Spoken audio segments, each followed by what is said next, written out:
Good morning. Good afternoon ata. Kasi, alauna na pala. Wala. May tanong lang ako.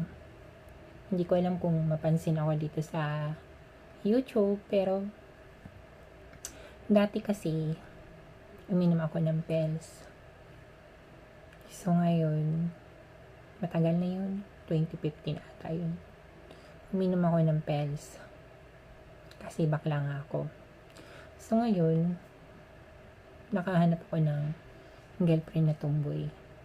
So nagtumboy na lang yung girlfriend ko kasi gusto ko magkaroon ng baby. So ngayon, nagsama na kami. Kaso nga lang, hanggang ngayon, hindi pa ako nakapagbuntis. Hindi ko alam.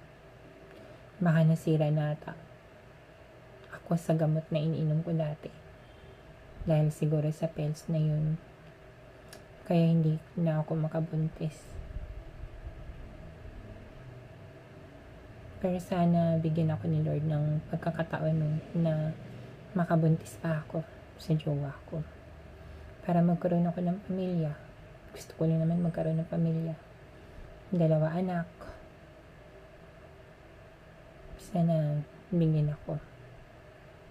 Sana darating yung araw na bigyan ako ni Lord ng anak na makapagbuntis ako sa jowa kong tumboy. Mahal na mahal ko yung jowa ko. Minsan, may tupak.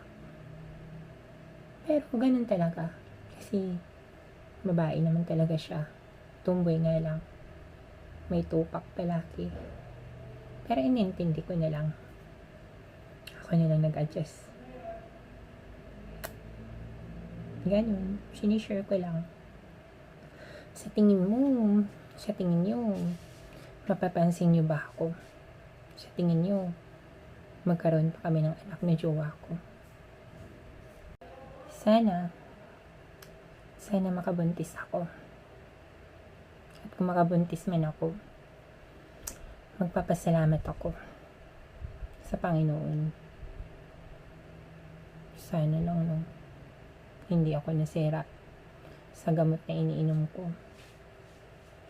Ba't ba kasi ako uminom ng pills? Akala ko kasi bakla na lang ako. Pero, ibabago din pala ang buhay. Gusto ko na rin pala magkaroon ng pamilya para may mag-alaga sa akin pagtanda. Yun lang, sinishare ko lang.